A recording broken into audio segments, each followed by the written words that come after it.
Hello students, welcome to my channel social sciences with Pathak sir. आज हम लोग पढ़ेंगे case study of Sri Lanka.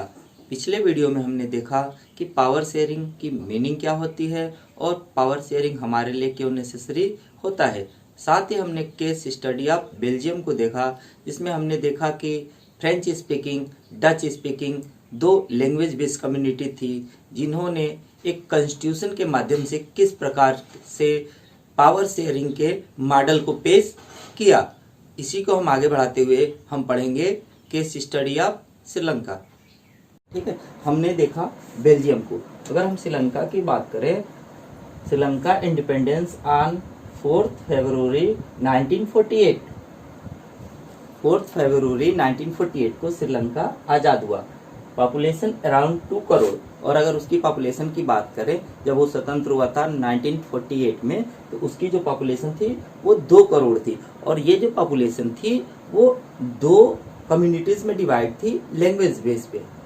Mainly 2 communities में डिवाइड थी। यहाँ पे जो सिंगल स्पीकर्स थे, सिंगल स्पीकर मीन्स जो सिंगल भाषा को बोलते थे, उनका 74% था। मीन्स पूरे पॉपुलेशन की बात करें तो सिंगल स्पीकर्स जो थे वो मेजोरिटी में थे। दूसरी जो कम्युनिटी थी वो थी तमिल स्पीकर, और इनका जो परसेंटेज था वो 18%। 18% ऐसे लोग थे जो तमिल बोलते थे, 74% ऐसे लोग थे जो सिंगल लैंग्वेज बोलते थे। अगर हम तमिल स्पीकर्स में बात करें तो तमिल स्पीकर 2 प्रकार के थे। पहले थे Sri Lankan Tamils 13%, Indian Tamils 5%। Sri Lankan Tamils वो तमिल्स हैं जो श्रीलंका के ही मूल निवासी हैं, लेकिन इंडियन तमिल्स वो 5% पॉपुलेशन है जो कि कॉलोनियल टाइम्स में इंडिया से माइग्रेट होकर श्रीलंका गई और वहीं पे सेटल हो गई। वहां वो टी प्लांटेशन में काम करने गए और वहीं पे वो क्या हो गए, सेटल हो गए।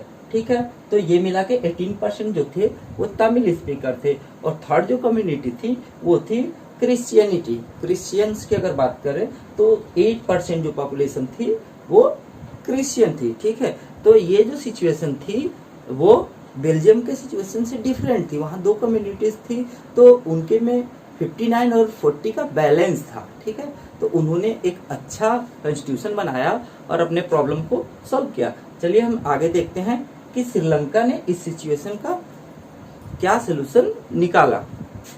जैसा कि हमने देखा, जो सिंगल स्पीकिंग थे वो 74% थे, मीन्स उनके पास एक बड़ी मेजोरिटी थी। और दूसरे जो तमिल स्पीकिंग थे वो ओनली 18% थे। इसका मतलब उनके पास मेजोरिटी नहीं थी।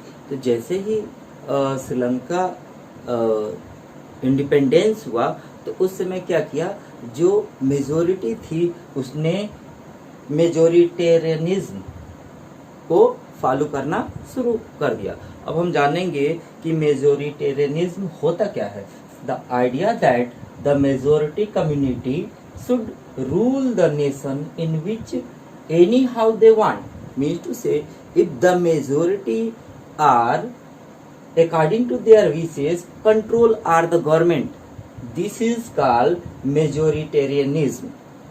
जब कोई मेजोरिटी का कम्युनिटी होती है और वो पूरे नेशन को अपने कंट्रोल में करके रूल करना चाहती है, तो उसी को हम बोलते हैं मेजोरिटेरियनिज्म। ठीक है, तो जो सिंगल स्पीकिंग थे उन्होंने अपनी मेजोरिटी का एडवांटेज उठाया। ठीक है, तो अब हम जानते हैं कि सिंगल्स ने क्या क्या मेजर्स लिए श्रीलंका में गवर्नमेंट को फॉर्म करने के लिए। तो हम देखते हैं कि मेजर्स टेकन बाय सिंगल्स, जैसा कि हमने बेल्जियम में देखा था। ठीक है, इन 1956 an act was passed in which single was made official language. Means 1956 में एक एक्ट को पास किया गया और उस एक्ट में जो सिंगल लैंग्वेज थी उसे क्या कर दिया गया, उसे ऑफिशियल लैंग्वेज बना दिया गया। और जो तमिल लैंग्वेज थी उसे डिसग्रेस कर दिया गया, कि मतलब उस पे बहुत सारे फाउंडेशंस लगा दिए गए। दूसरा मेजर्स क्या थे मेजोरिटी के, the government made policy that favoured member of single community.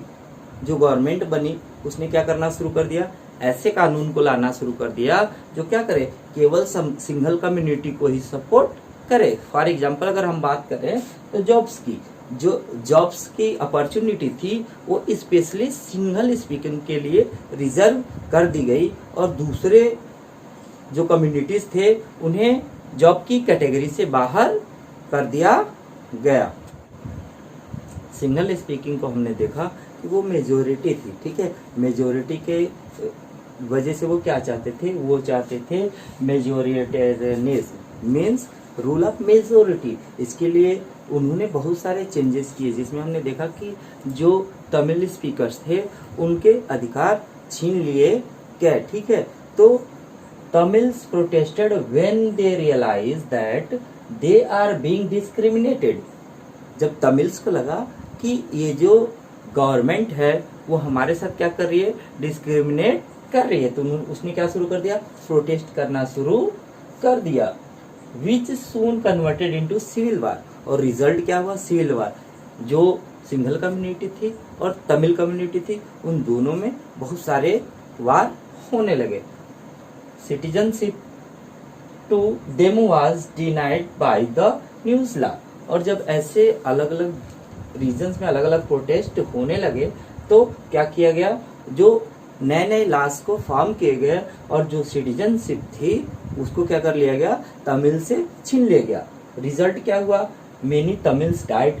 ये जो सिविल वार हुए उसमें बहुत सारे तमिल्स मारे गए। सिंपल सी बात है, तमिल से क्यों मारे गए, क्योंकि वो माइनॉरिटी थी और मेजोरिटी क्या चाहती थी, अनकंट्रोल्ड रूल चाहती थी। तो बहुत सारे जो तमिल्स थे they are died and were forced to leave the nation. और बहुत सारे तमिल स्पीकर्स को फोर्स किया गया, क्या करे, कि वो नेशन को छोड़ के चले जाए। The civil war affected the social, economic and the cultural life badly.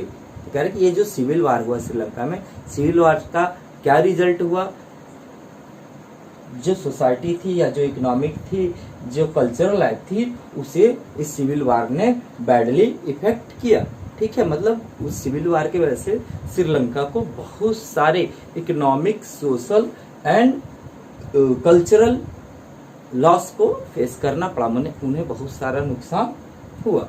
तो यहाँ तो आप इजीली समझ सकते हैं कि अगर हम पावर शेयरिंग को क्या करें, ऐसा बनाएं कि हर एक कम्युनिटी के पास कुछ पावर्स हो, मतलब उनके अकॉर्डिंग उनको सेटिस्फाइड किया जाए, तो क्या किया जा सकता है, नेशन के यूनिटी को सेव किया जा सकता है। मीन्स टू से मेजोरिटेरियनिज्म कैन हार्म यूनिटी। अगर कहीं भी मेजोरिटी के रूल को हम लागू करेंगे तो क्या होगा, वो उस नेशन को हार्म करेगा।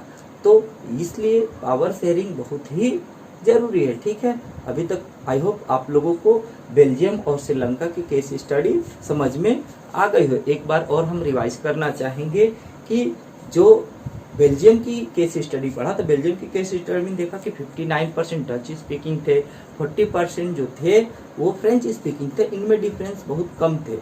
जब डच स्पीकिंग को अपने मेजोरिटी का पता चला तो जो वहाँ की गवर्नमेंट थी उसने एक ऐसे कॉन्स्टिट्यूशन को फॉर्म किया कि जो डच स्पीकिंग को क्या करे, सेटिस्फाइड करे।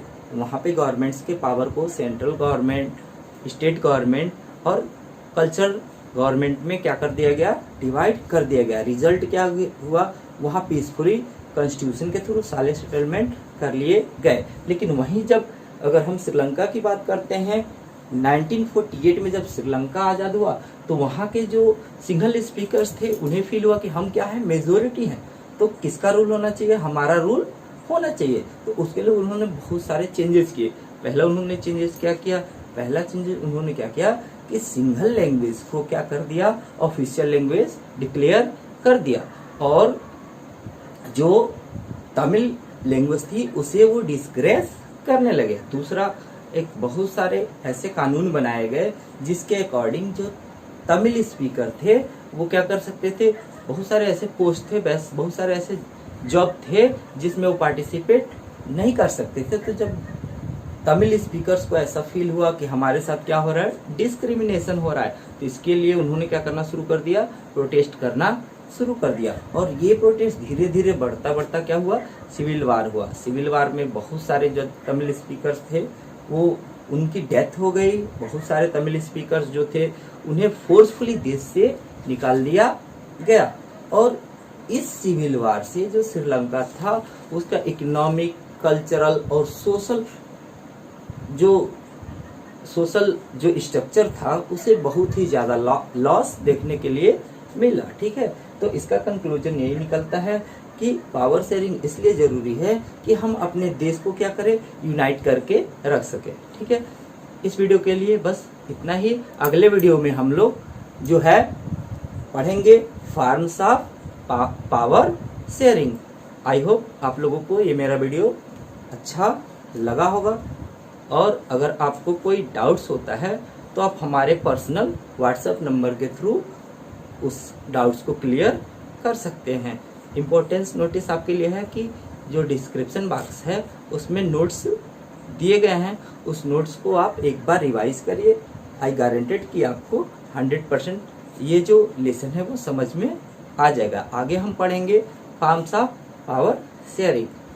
आप लोग ज़्यादा से ज़्यादा मेरे इस वीडियो को लाइक करिए, कमेंट के थ्रू बताइए कि हमारा ये प्रयास कैसा है, और अपने सभी दोस्तों में शेयर करिए। ज़्यादा से ज़्यादा संख्या में सब्सक्राइब करिए, जिससे हमारा जो मनोबल है वो बढ़ेगा और आप लोगों के लिए डे बाय डे अच्छे से अच्छे वीडियो लेके आएंगे।